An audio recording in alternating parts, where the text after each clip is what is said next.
Today on Here's the Truth with Georgia Fort. It's not just about Roof Depot. It's not just about the arsenic.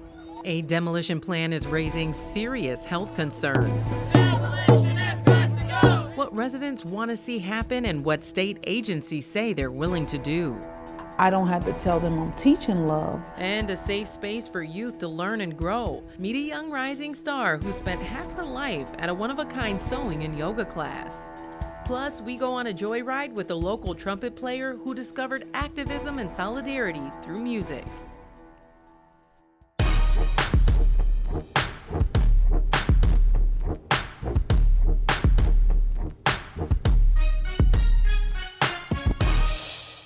Thanks so much for joining us. I'm independent journalist Georgia Fort. We begin today in Minneapolis, where residents are taking a stand against a development they say will cause serious harm to their health and the environment.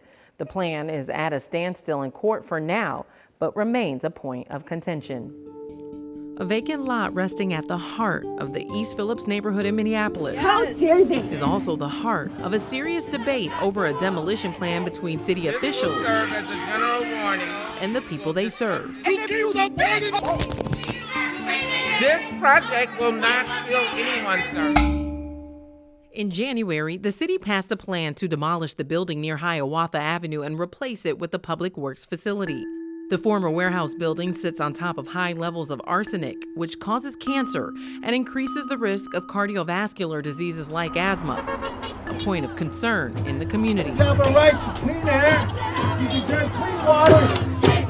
Have you or any of your neighbors or your children been impacted in terms of your health with the environmental conditions? Everybody here has been impacted, not only in Little Earth, but in East Phillips and even surrounding communities. Cassandra, a mother residing in the Little Earth community, believes the estimated $1.6 million plan is a matter of life and death. I lost my son Trinidad when he was 16 to a heart condition he was not born with.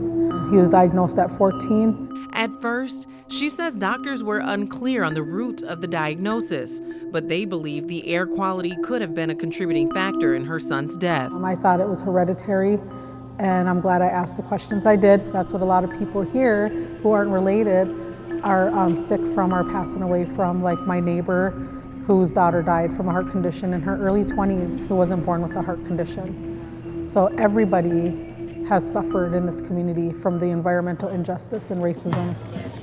The highest rates of air pollution-related death and disease are found in BIPOC neighborhoods like East Phillips. And asthma rates in the area are more than 2 times higher than the state average, according to the Department of Health. Because my family lives here, I grew up in the neighborhood, and I've lost friends to, heart-related issues. Community organizer Joe Betal says the issue has lingered for years. Issues meaning, in enlarged hearts where, Cassie always says this is what killed her son was not a genetic thing. And that's a very common story here. I grew up with friends who had to be nebulized at the daycare when their parents didn't have that issue. A judge placed a temporary block on the Roof Depot demolition, making room for the East Phillips Neighborhood Institute to continue their fight at the Capitol. Because who keeps us safe? We keep us safe! No, who keeps us safe? We keep us safe! And according to a joint statement from the Minnesota Pollution Control Agency, the Department of Agriculture, and the Department of Health, they say they're aware of the arsenic on site and have procedures in place to minimize the toxins released during development. But they are voting to put more and more toxic waste here. Why? Because we are expendable to them. What we're dealing with is a classic example of environmental racism. What are you hoping for?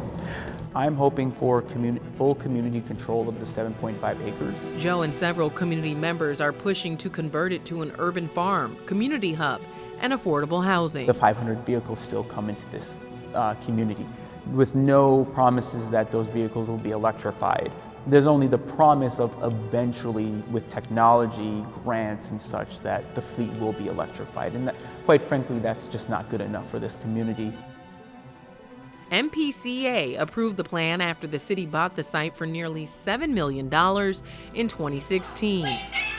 Tensions boiled over in late February when police cleared the site, arresting several activists who attempted to occupy the location. Was that just last Tuesday that we were over here at the site when we took occupation? Like, that just shows our people coming together, that we are stronger. It's really upsetting to me now that when we have community members whose kids are really suffering asthma really bad, and they think about Trini and they don't want that to happen to their kids. Community leaders we spoke to said their concerns have been largely ignored by elected officials for years, and fear anti-protest legislation is on the horizon.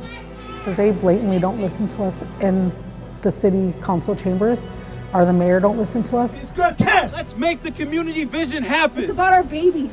It's about our future. We're upset and we're angry and now we're pissed off.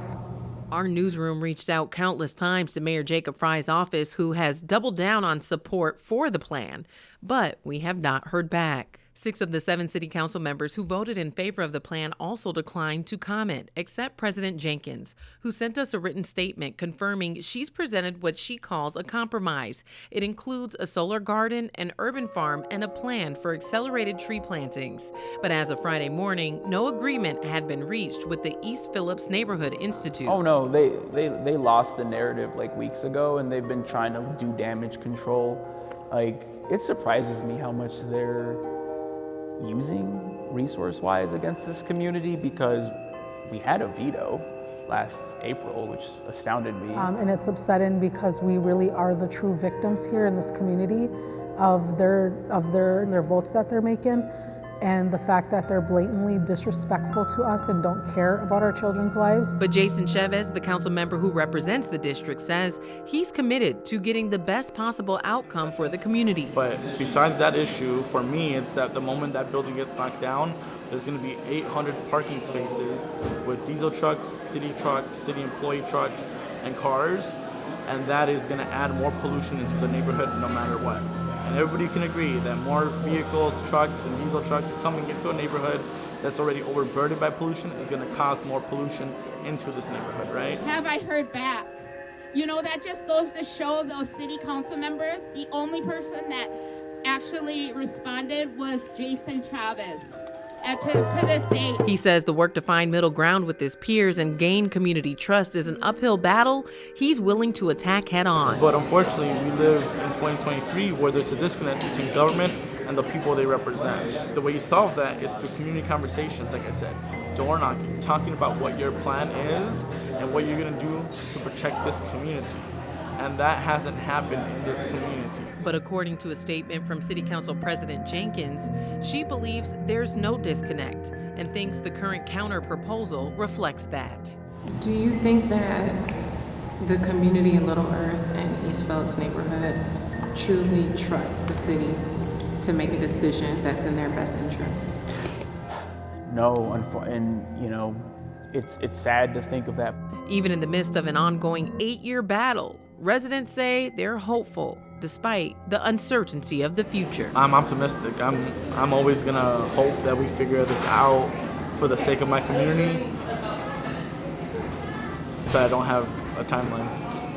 What are we missing? What do you want people to know that we haven't talked about yet?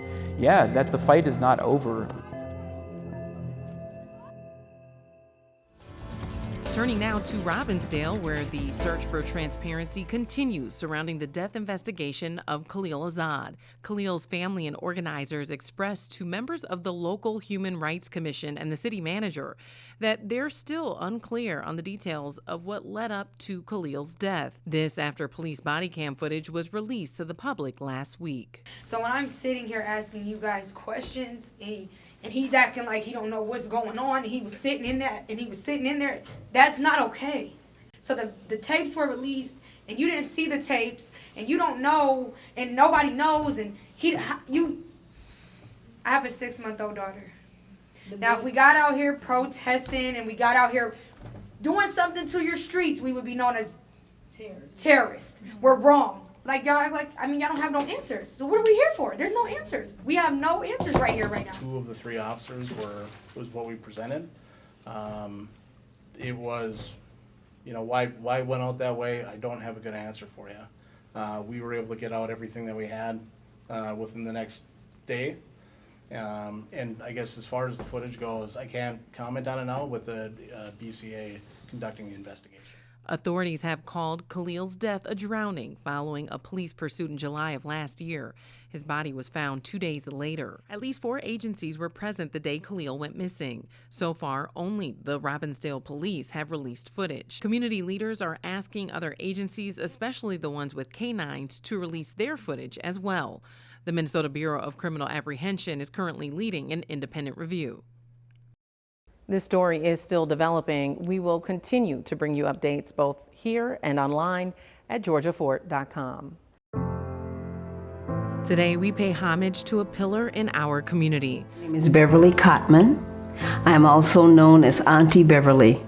People across the Twin Cities are grieving this week after the loss of Beverly Cotman, a longtime teacher, storyteller, artist, and mentor who unexpectedly died in her sleep while on vacation in Egypt. I learn something new every time I tell a story, even if it's an old story or one that I've told many times before. Auntie Beverly, the name she's affectionately called, is responsible for teaching science to generations of North High students and is known for her dedication to the arts after retirement.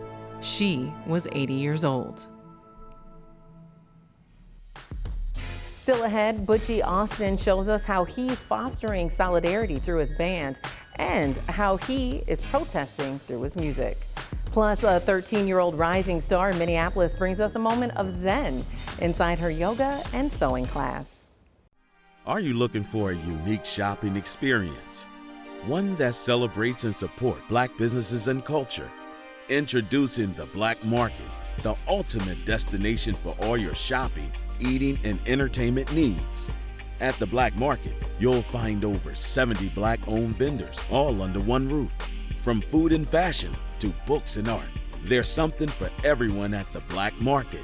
So come visit on the second Saturday of the month from 2 p.m. to 7 p.m. to experience the best of what Black businesses have to offer. Visit the Black Market today and show your support for Black businesses and culture. Black business is beautiful at the Black Market. Kobe creates the scents and sounds for restorative self-care. From burned out to calm and lit, we hand pour each soy-based candle and create a playlist to match. Because we believe self-care is a whole vibe. Light, listen, and vibe. Shop our products at lovekobeco.com. Are you ready to get in the best shape of your life? At Sir Boxing Club, we offer high-intensity workouts that will push you to your limits and help you reach your fitness goals. Our gym is equipped with state-of-the-art equipment and a family atmosphere. Experienced trainers will guide you every step of the way, whether you're a beginner or a seasoned fighter. Come join us today and start your journey towards a stronger, healthier you.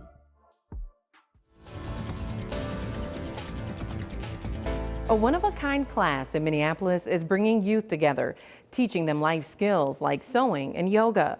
But the very fabric of the sessions are bound together by Ayanna, a 13-year-old girl who exemplifies grace and what Black girl magic truly means. Uniting kids across the Twin Cities at the seams. Lovely Sewing and Arts Collective. To the end and backstitch. And where dreams become reality through yoga and sewing. I love the environment here, and it's really fun. 13-year-old Ayanna has been attending for 6 years. We did hand sewing and we did an owl. She's a shining star with a multitude of talents. It's not very serious, and it's like dance is really serious. So here is so you can have fun and you're learning how to sew. Dance, sewing, yoga, and now the student has become the teacher. Keep on going all the way to the end. To calm them, because sometimes it's after eating and it's so to calm so they can sew. The classes she helps lead include a healthy lunch, yoga, meditation, and an interactive sewing lesson. And go back. An experience that helps this 13-year-old and others grow. It's helped because when I have to talk in front of the class at school, it's gotten better, my anxiety. Because I'm more familiar with Miss Cook because I've been here like for years, and plus because I have like a lot of help. Kiona Cook, founder of Lovely Sewing and Arts Collective, says the each one teach one mentality is what's at the fabric of her organization. Whenever she comes to class, I can always depend on her to help other kids out and still get her projects done. I can count on her to lead the yoga. She's very patient. She is a very patient kid, so I can count on her to keep my energy centered sometimes. A calming presence that helps Ayana lift others while she climbs. To one side. Ayana says she keeps coming back because it brings her peace inside the classroom and out. Sewing helped me because I got like my solo costume and it was too big, so I altered it myself. And that really helped because then I wouldn't have it in time by my competition. We set up on FaceTime for about 45 minutes to an hour, and I walked her through the entire process. And guess what? Her dance outfit fit her perfectly for her to do her performance in. It has helped her evolve into being a better sewer, a better assistant teacher, and then her performances in gymnastics and dance, phenomenal. She's amazing. And what I love about her is she wants to master anything she puts her hands on. Her creations score high praise and profits. Like when I sell things, I have my own bank account, so I can like put my money that I earned in my bank account, and it's like we learn like yoga, sewing, and how to be calm and like to talk, like not be shy. Uncovering a lining of life lessons through business. So I just made this recently. It was like, I like matching colors, like matching the bands with the fabric. And it was like supposed to be, I was selling it, but I didn't sell. But sometimes some of your things won't sell and some will. And I really like this because it's like a playful and thing you could just like wear anywhere. Through practice and dedication, Ayana built poise and hopes to sow something positive in the lives of the young people around her. Sometimes, like young people, they might want to like sew like their own clothes and be proud of saying like, I made that. Still to come, buckle up for a joyride with trumpet player Butchie Austin and learn how you can join his eclectic community band, Brass Solidarity. Black-owned businesses are vital for our community and our economy. Black Business Enterprises serves as an educational and resource hub for Black-owned businesses all around the country. We have grants available, one-on-one consulting, seminars on finances, how to manage your businesses, QuickBooks. I want people to understand that they're superheroes. They can do it all. They can, period. To learn more, visit blackbusinessenterprises.org. If I could be you, and you could be me for just 1 hour. Walk a mile in my shoes. Walk a mile in my shoes.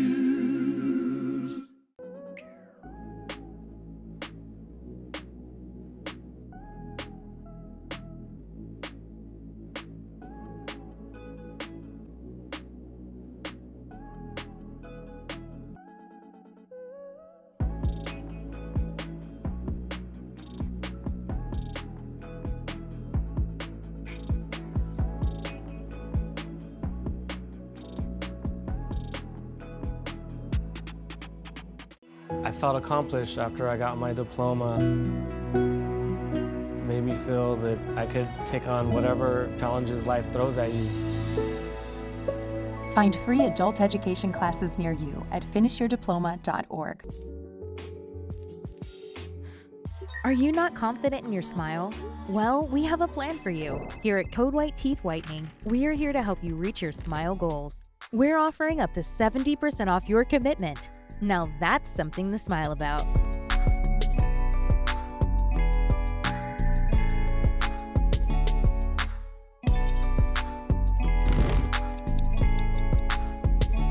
Book your session today at codewhitesmile.com and always remember to keep smiling.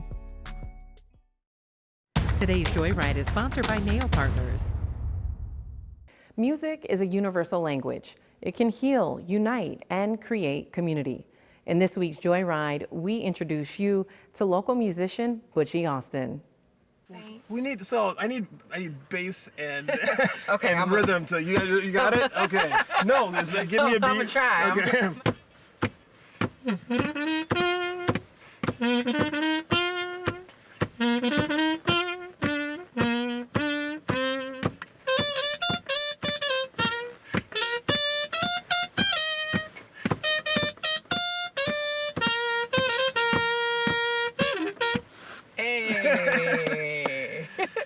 I can't lie. The first time I was like, I hope we're ending here while I'm ahead, while I'm still on beat. You did perfect. We are on our way to your childhood church. Yeah. I have a lot of memories, made a lot of friends, some lifelong friends that I still talk to. Some learn to play music here as well. Did you ever think back then that music would have such a significant impact on your life? I was a kid that was tall and athletic, and I thought I was going to be a professional basketball player. And of course, you learn very quickly. There's a lot of good basketball players out there. But I loved playing music because it was fun at the time. I never saw what it could be. So would you say that you started using your talent as a musician as a form of protest in some way after the murder of George Floyd? Yes, that was probably the first instance that I can think of.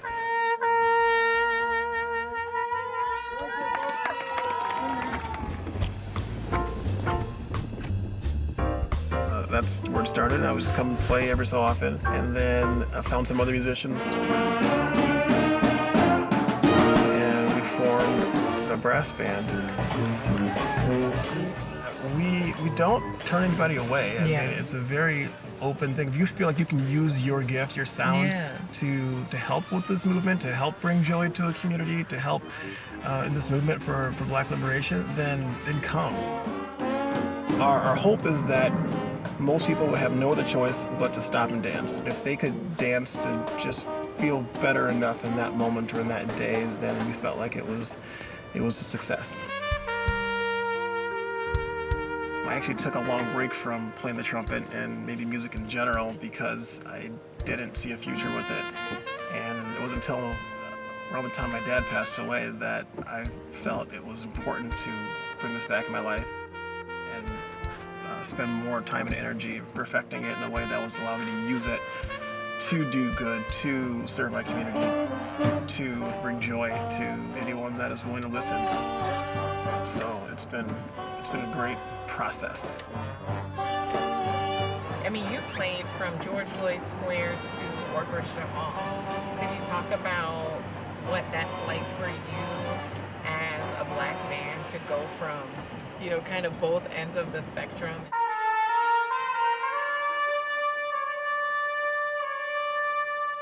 Yes, Orchestra Hall is a great venue. It's an amazing place. There's a lot of amazing people and artists that come through there. Still, their music serves that same purpose of it is bringing joy to people. It is bringing healing to people.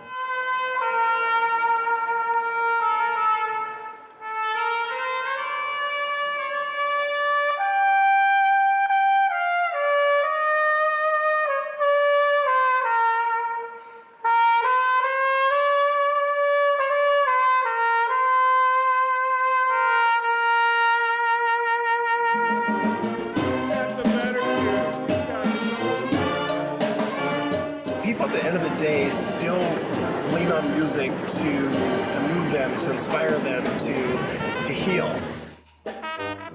Everyone, in my opinion, is entitled to some joy and healing, and if music can provide that, then I want to be part of that vehicle to deliver that.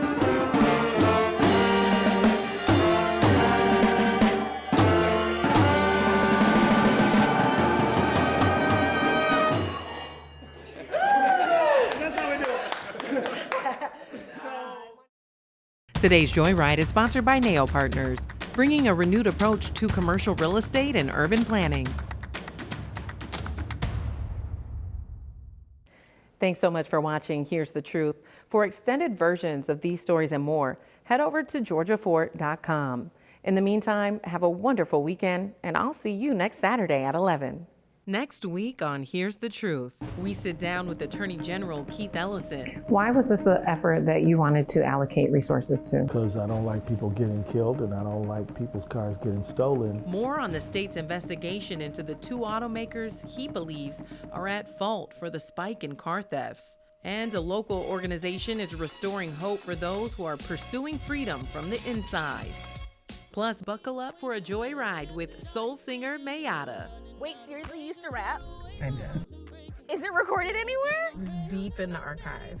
Watch Here's the Truth with Georgia Fort, Saturdays at 11 a.m. on the CW Twin Cities.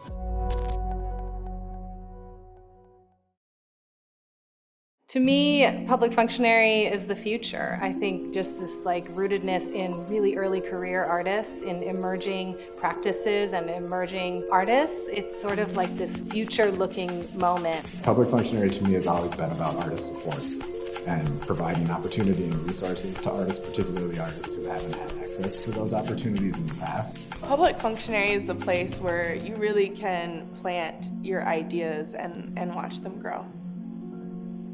That's public functionary. It's like in the now, but it's really investing in where we're going to be in 5 years and 10 years.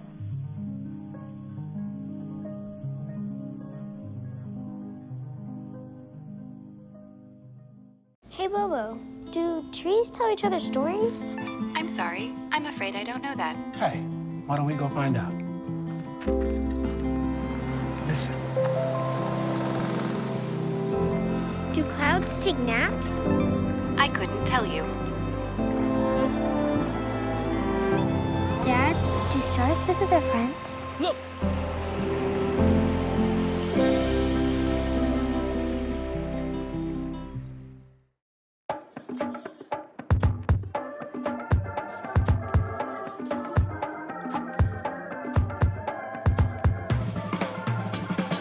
Get it, slip it, cuff it, check it. Talk to doctor now and share it. Get it, slip it, cuff it, check it. Talk to doctor now and share it.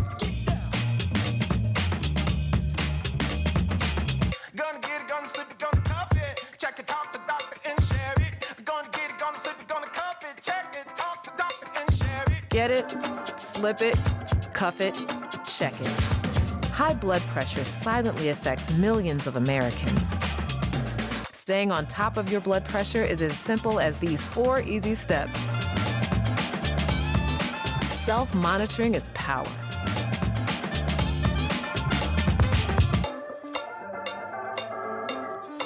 Visit manageyourbp.org to learn more.